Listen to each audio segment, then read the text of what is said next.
Baba Levo athibitisha Lavalava kusepa WCB Wasafi. Kwa heri mdogo wangu, ni maneno ya Baba Levo, ambapo chawa na mtu wa karibu zaidi ni Diamond Platnumz na lebo WCB Wasafi. Baba Levo ameweza kuthibitisha namna gani ambavyo Lavalava ameweza kutoka kwenye record label hiyo ya WCB Wasafi. Kwa mjibu wa Baba Levo ambaye alichapisha ujumbe mzito wa kumwaga na kuthibitisha Lavalava kwamba sio sehemu ya WCB Wasafi, alichapisha kwenye mtandao wa Instagram.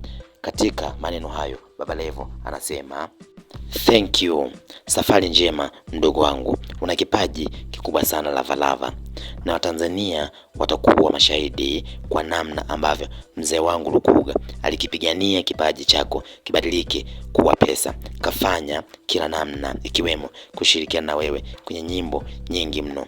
Umekuwa sasa ni vema wakajitegemea ili kuwapa nafasi wadogo zako wengine. Kwa mjibu wa Baba Levo aliweza kuchapisha maneno hayo, na huku wengi wakiwa wanadai kwamba basi huenda WCB Wasafi wameweza kubadilika jinsi ya kuagana na wasanii wao wanavotoka kwenye record label hiyo.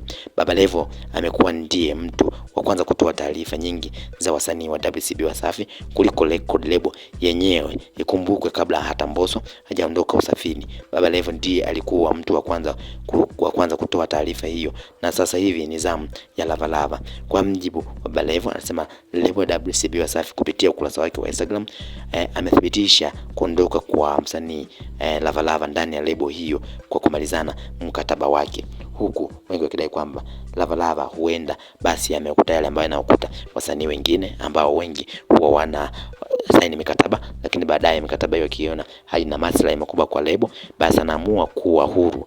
Basi Lavalava anaungana na wasanii wengine takribani watano, kwa msanii watano kuweza kutoka kwenye record label hiyo, na huku akiwa ni msanii ni mtu zaidi wa sita kuweza kutoka kwenye record label hiyo.